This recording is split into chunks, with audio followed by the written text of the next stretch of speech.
Good morning students. कल हमने आपके क्लासिफिकेशन ऑफ रोड्स पढ़ा था। उसमें 6 टाइप्स ऑफ रोड्स पढ़ी थी हमने।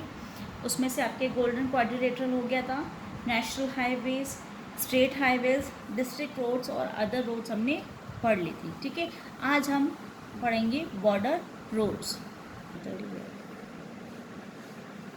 Border roads. Apart from these, border roads organization, a government of India undertaking constructs and maintains roads in the bordering areas of the country. जितने भी हमारे बॉर्डर का एरिया है हमारे कंट्री का, वो बॉर्डरिंग एरियाज़ में मेंटेनेंस करने का इन रोड्स का जो है बॉर्डर रोड्स ऑर्गेनाइजेशन होता है, जो गवर्नमेंट ऑफ इंडिया के अंदर जो है इसका कंस्ट्रक्शन करता है, उसको मेंटेन करता है इन रोड्स को।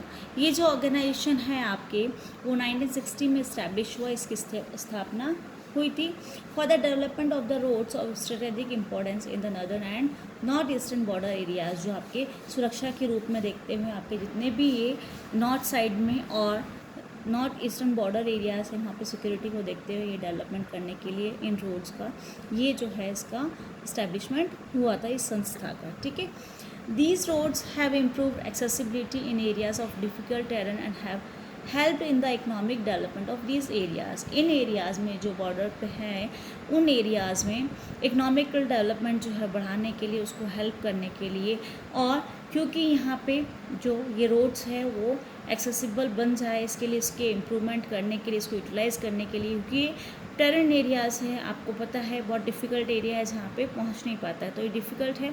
इस वजह से यहाँ पे ये रोड्स जो है मेंटेन की जाती है ताकि इकोनॉमिकल डेवलपमेंट जो है इस एरिया में भी बराबर हो जाए। तो ये बॉर्डर सिक्योरिटी रोड्स ऑर्गेनाइजेशन जो है वो इसको मेंटेन करता है। ठीक है, नेक्स्ट एक और इसका क्लासिफिकेशन है, जो वर्गीकरण है यानी टाइप्स जो है आपकी रोड्स का, वो होता है roads can also be classified on the basis of the type of material. जो मटेरियल यूज़ करते हैं रोड्स बनाने के लिए, एक तो आपको कच्चे रोड होती है, एक पक्की रोड होती है, उसके अकॉर्डिंग जो मटेरियल जो यूज़ में लिया जाता है, जिस चीज़ से बनती है उसकी बात कर रही हूँ।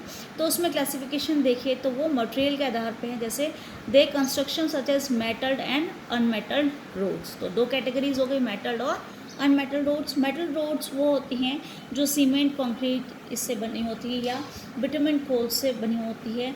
Therefore these are all weather roads, यानी जो मेटल रोड होती है जो सीमेंट से बनी होती है, यानी ऑल वेदर का मतलब यहाँ पे सभी मौसम में ये आपके लिए जो है सीमेंट से बनी हुई, जो ये बिटुमेन कोल से बनी हुई, कंक्रीट से बनी हुई ये रोड्स जो है आपके लिए काम में आती है। लेकिन अनमेटल रोड जो होती है वो out of use in the rainy season. आपने देखा होगा जो कच्ची सड़कें होती हैं वो आपके रेनी सीजन में बिल्कुल ख़राब हो जाती है और वो सारा रास्ता ख़राब हो जाता है।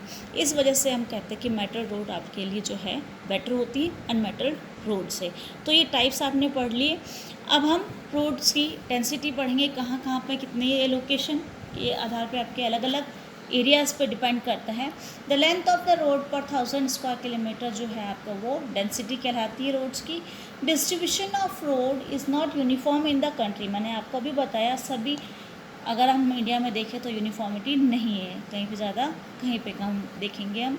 Density of all roads varies from only 10.04 kilometre in Jammu and Kashmir to 532.27 kilometre in UP, with the national average जो है आपका 125.02 किलोमीटर है 2007 और 8 की रिपोर्ट्स के आधार पे ये आपको दिया गया है यूपी और जम्मू कश्मीर का। ठीक है, और ऑल ओवर जो एवरेज आपका नेशनल एवरेज ये है। ठीक है, road transportation in India faces a number of problems. आपको पता है बहुत सारी प्रॉब्लम्स आती है रोड ट्रांसपोर्टेशन में।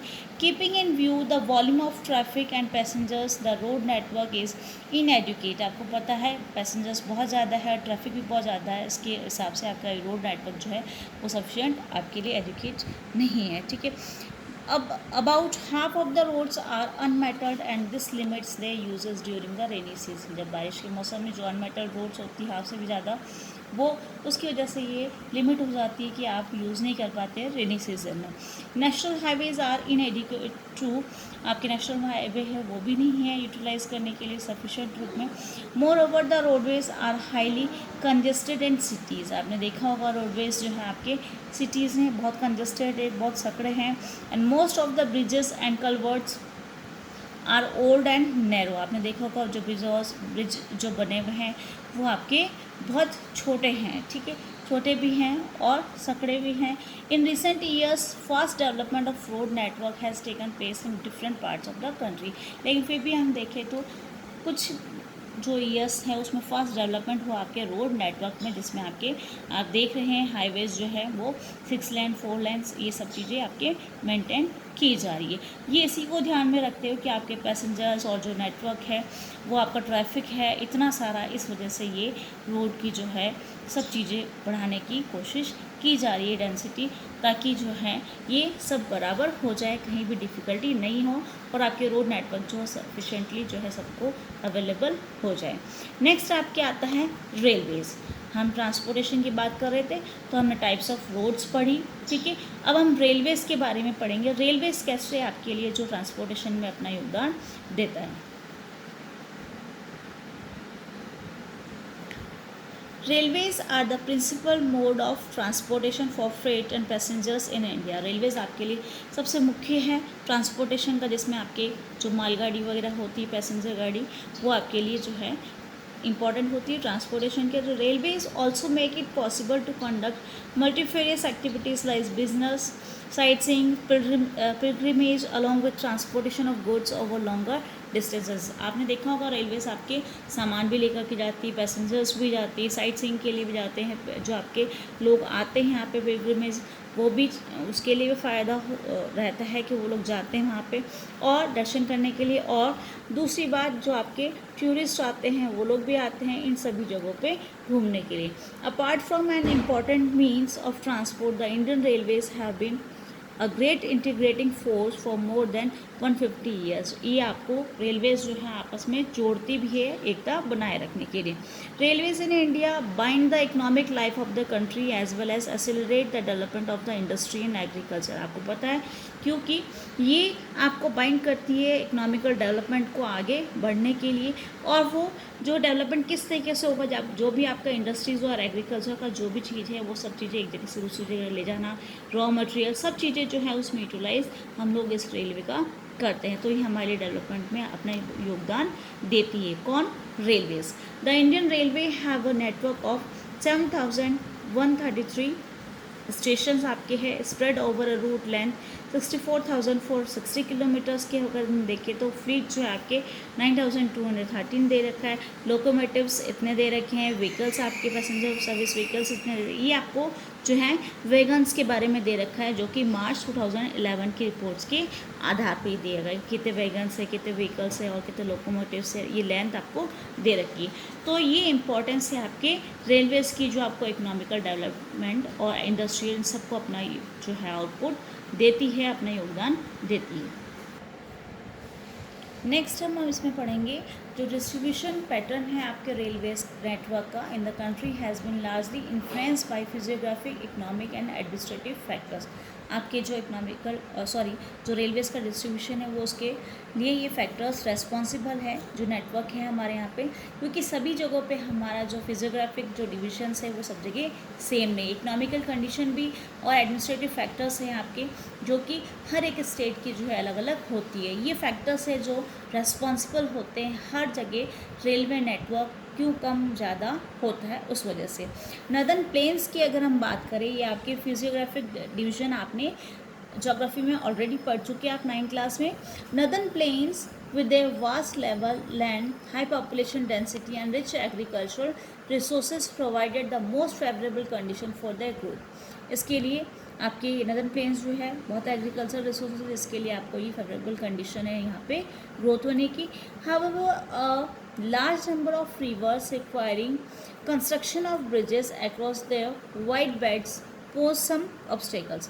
यहाँ पे जो नदियाँ हैं उसमें आपके जो ब्रिजेस वगैरह उसको कंस्ट्रक्ट करने के लिए इतने बड़े पैमाने पे उनके जो है उस वजह से ये बाधाएं आपके आती हैं। इन द हिली टेरेंस, जो हिली एरियाज़ हैं वहाँ पे अगर हम देखें तो पेनिनसुलर रीजन में railway tracks are laid through low hills, gaps और टनल्स, यहाँ पे आपके टनल्स, गुफाएं वगैरह उसके थ्रू आपको बनानी पड़ते हैं ये railway tracks. And the Himalayan mountainous regions too are unfavourable for the construction of the railway lines due to high relief, क्योंकि ऊंचाई पे हैं, यहाँ पे भी कंस्ट्रक्शन करना रेलवेज़ का जो कंडीशन है बहुत मुश्किल हो जाती है माउंटेन रीजन की वजह से। और नेक्स्ट अगर हम इसमें देखें तो relief due to high relief, sparse population and lack of economic opportunities, यहाँ पे इतना इकोनॉमिकल अपॉर्चुनिटीज़ भी नहीं है, रिलीफ भी बहुत हाई है, पॉपुलेशन भी इतनी ज़्यादा नहीं है, तो इस वजह से जो है यहाँ पे बहुत डिफ़िकल्ट हो जाता है रेलवे लाइंस का कंस्ट्रक्शन करना। Likewise it was difficult to lay railway lines on the sandy plain of western Rajasthan. हम हमारे राजस्थान की बात करें, पश्चिमी राजस्थान की, उसमें भी आपके जो रेत के धोरे होते हैं, गुजरात के फॉरेस्ट ट्रैक्स जो हैं, मध्य प्रदेश के, छत्तीसगढ़ के, उड़ीसा के और झारखंड, तो इन जंगलों में भी यहाँ पे भी, और राजस्थान के जो और गुजरात के फॉरेस्ट एरिया है, और राजस्थान में जो आपके सैंडी प्लेन एरिया है वेस्ट साइड में, तो वो उन वजह से जो है वहाँ पे भी बहुत डिफ़िकल्ट होता है ये रेलवे ट्रैक्स के लिए। The continuous stretch of Sahyadri could be crossed only through gaps or passes। ये जो सह्याद्री जो है वहाँ को जो स्ट्रेच है, ये जो फैलाव है इसका, ये तभी हम क्रॉस कर सकते हैं ओनली गैप्स या पासेस या घाट्स हम लोग बना दे तभी।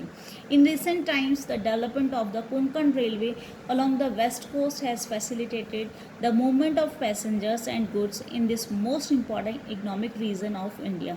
ये जो वेस्टर्न कोस्टल जो आपका कोंकण जो रेलवे है ये आपके लिए इम्पॉर्टेंट है, जिसने सबको ये जो मूवमेंट है पैसेंजर और गुड्स का ये पॉसिबल बना दिया है।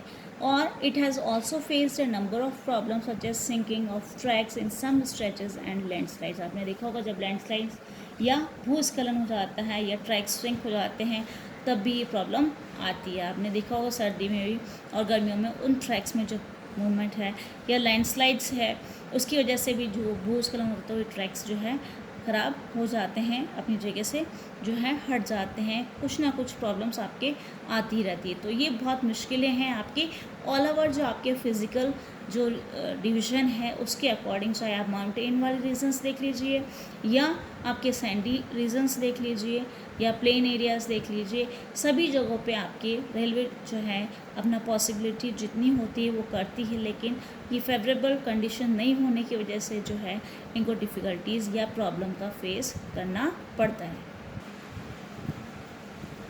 Today, the railways have become more important in our national economy than all other means of transport put together। अगर हम सारे means of transportation को एक साथ रखें तो उसमें से रेलवे जो है सबसे इम्पॉर्टेंट है आज के हमारे नेशनल इकोनॉमी में अपना योगदान देने के लिए। However, rail transport suffers from certain problems as well, जबकि रेल ट्रांसपोर्टेशन को बहुत सारी प्रॉब्लम्स भी सफ़र करनी पड़ती है। Many passengers travel without tickets. आपने देखा होगा बहुत सारे पैसेंजर्स होते हैं जो विदाउट टिकट्स जो है उसमें ट्रैवल करते हैं, उन लोगों को ऐसा नहीं करना चाहिए, ठीक है। Thefts and damaging of railway property has not yet stop completely. अभी भी जो है लोग बाग उसमें से जो रेलवे जो कंपार्टमेंट होते हैं, जो डिब्बे होते हैं, उसमें से चोरी कर लेते हैं, कुछ ना कुछ तोड़फोड़ उसमें रेलवे प्रॉपर्टी जो है उसको तोड़फोड़ करते हैं, ठीक है। People stop the trains, pull the chain unnecessarily and this causes heavy damage to the railway. जो ये तोड़फोड़ कर देते हैं उससे उनको डैमेज हो जाता है और रेलवे प्रॉपर्टी को जो है वो नुकसान पहुंचाते हैं। और बहुत से लोग ऐसे होते हैं जब ट्रेन चल रही होती है तो वो चेन खींच देते हैं बिना मतलब कि कोई ज़रूरत नहीं होती है तो भी, तो इससे उनको देरी होती है और उनको बहुत नुकसान पहुंचता है रेलवेज़ को। Think over it how we can help our railway in running as per the schedule time. आपको पता है क्योंकि शेड्यूल टाइम होता है, इनका फिक्स टाइमिंग है, उसी टाइम पे वो लोग जाना। अगर इस तरीके से अगर कोई चेन खींच दे अननेसेसरीली तो उसको जो है शेड्यूल टाइम से जो है लेट पहुंचना पड़ता है। इससे जो है चाहे आपकी मालगाड़ी हो या पैसेंजर गाड़ी, सभी को नुकसान होता है। तो इस तरीके से हमको रोकना चाहिए। अगर कोई कर रहा है तो ये आपको सजेशंस, ये आपके ऊपर डिपेंड करता है। आप लोग भी यही देंगे सजेशंस कि हमको ऐसा नहीं करना चाहिए, और अगर कुछ होता है इस तरीके से तो आप लोग उनकी शिकायत कर सकते हैं या उनको रोक सकते हैं। क्लियर? ये हमने पढ़ा आपके रोडवेज़ और रेलवेज़ के बारे में कि किस तरीके से हमारे जो रोड्स हैं उनका क्लासिफिकेशन दे रखा है और ये अपना जो रोडवेज़ है किस तरीके से अपना जो है इन्वॉल्वमेंट देती है हमारे लिए इकोनॉमी में, और कैसे रेलवेज़ जो है आपके लिए इम्पॉर्टेंट होती है, अपना इकोनॉमिकल फील्ड हमारे जो कंट्री का है उसमें कैसे अपना इन्वॉल्वमेंट देती है। तो दो हमने पढ़े, रोडवेज़ और रेलवेज़। नेक्स्ट आते हैं आपके पाइपलाइंस। आपको भी पता है पाइपलाइंस के थ्रू आप लोगों को बहुत सारी चीज़ें आपको भी मिलती है। Pipeline transport network is a new arrival on the transportation map of India. अगर हम ट्रांसपोर्टेशन में देखें तो आपके ये नया है पाइपलाइंस, ठीक है, नेटवर्क में। In the past they were used these were use to transport water to cities and industries. पहले तो आपके सिर्फ वाटर यानी पानी जो है उसको ट्रांसपोर्ट करने के लिए सिटीज़ में, इंडस्ट्रीज़ में ये यूटिलाइज किया जाता था pipelines. Now these are use for transporting crude oil, petroleum products and natural gas from oil and natural gas fields to refineries, fertiliser factories and big thermal power plants. अब आपके water के अलावा oil, petroleum, ये सब चीज़ें जो crude oil जो है फर्टिलाइज़र फैक्ट्रीज़ को पहुंचाना और थर्मल पावर प्लांट्स को जो है रिफाइनरीज तक जो नेचुरल गैस वगैरह पहुंचाना है, ये भी आपके इसके लिए भी आपके पाइपलाइंस काम में आते हैं। Solids can also be transported through a pipeline when converted into slurry. जब आपको पता है सॉलिड जो है वो भी आप पहुंचा देता है जब उसको कन्वर्ट कर दिया जाए स्लरी में। The far inland locations of refineries like Barauni, Mathura, Panipat and gas based fertiliser plants could be thought of only because of pipelines. ये जितने भी आपके लोकेशन हैं रिफाइनरीज की, ये तभी संभव हो सकती है जब आपकी पाइपलाइंस हो। Initial cost of laying pipelines is high. जब स्टार्टिंग करनी होती है तब इसकी रेट बहुत ज़्यादा हाई होती है, but subsequent running cost are minimal. लेकिन बाद में जब सेटअप हो जाता है उसके बाद में इसकी इतनी ज़्यादा नहीं होती है और आपकी रेट कॉस्ट जो है वो मिनिमम हो जाती है। It rules out transshipment loses और डिलेज। अब इसमें आपके कोई जो ट्रांसपोर्टेशन में, शिपमेंट में जो भी डिलेज होते हैं वो इसमें नहीं होता है। There are 3 important networks of pipeline transportation in the country. अगर हम देखें तो नेटवर्क के रूप में आपके पास 3 है एरियाज जिसमें से आप पाइपलाइन ट्रांसपोर्टेशन करते हैं आपकी कंट्री में। फर्स्ट है आपके from oil field in upper Assam to Kanpur, UP, via Guwahati, Barauni and Allahabad. It has branches from Barauni to Haldia via Rajbandh and Rajbandh to Maurigram and Guwahati to Siliguri. ये आपके एरियाज़ है जहाँ पे ये इस तरीके से जो है पाइपलाइंस यूटिलाइज में आती है। सेकंड आपके आता है from Salaya in Gujarat to Jalandhar in Punjab via Viramgam, Mathura, Delhi and Sonipat. ठीक है, ये एरियाज़ हैं जहाँ पे स्टार्टिंग होती है और यहाँ तक होता है, यहाँ से होते हुए। ठीक है, it has branches to connect Koyali near Vadodara, Gujarat और चाकसू एंड अदर प्लेसेस। ये जो सेकंड लोकेशन है। थर्ड लोकेशन जो है आपकी वो है gas pipeline from Hazira in Gujarat. ये आपको लोकेट करने के लिए गुजरात में आता है गैस पाइपलाइन के लिए। इसमें मैप्स बहुत सारे हैं आपके इसमें, इसलिए मैप्स नहीं छोड़िएगा आप लोग। रेलवे नेटवर्क्स का भी है तो ये पाइपलाइंस का भी। पाइपलाइंस जो है हजीरा के लिए आपको जो है गुजरात में लोकेट करने के लिए आता है मैप में। Gas pipeline from Hazira in Gujarat connects Jagdishpur in UP via Vijaypur in MP Madhya Pradesh. It has branches to Kota in Rajasthan, Shahjahanpur, Babrala and other places in Uttar प्रदेश।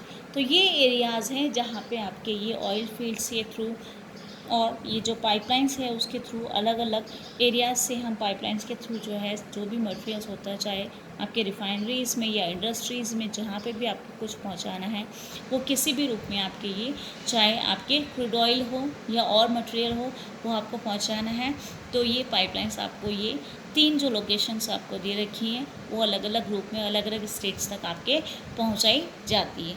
ये पाइपलाइंस जो है आपके जो है स्टार्टिंग में जो आपको पैसा ज़्यादा लगता है लेकिन बाद में आपके मिनिमम कॉस्ट लगती है। तो आज हमने आपके रोडवेज़ के बाद, बॉर्डर रोड्स के बाद रेलवेज़ के बारे में पढ़ा और पाइपलाइंस के बारे में पढ़ा। एग्ज़ाम में आपके आता है जैसे लोकेट करने के लिए और क्यों बेनिफिशियल है आपके लिए रेलवेज़ और रोडवेज़ में आपके जो है डिफ्रेंशिएट करने के लिए आता है, और पाइपलाइन से क्या फ़ायदे हैं क्या आपको जो मेरिट्स डीमेरिट्स होते हैं वो आपको एग्ज़ाम में पूछे जाते हैं। और कंपैरिजन जो मैंने आपको पूछा कि रोडवेज़ और रेलवेज़ का आता है, उसमें भी आपको जो शॉर्ट आंसर्स होते हैं उसमें लिखने के लिए आते हैं। कल हम स्टार्ट करेंगे आपके वाटरवेज़।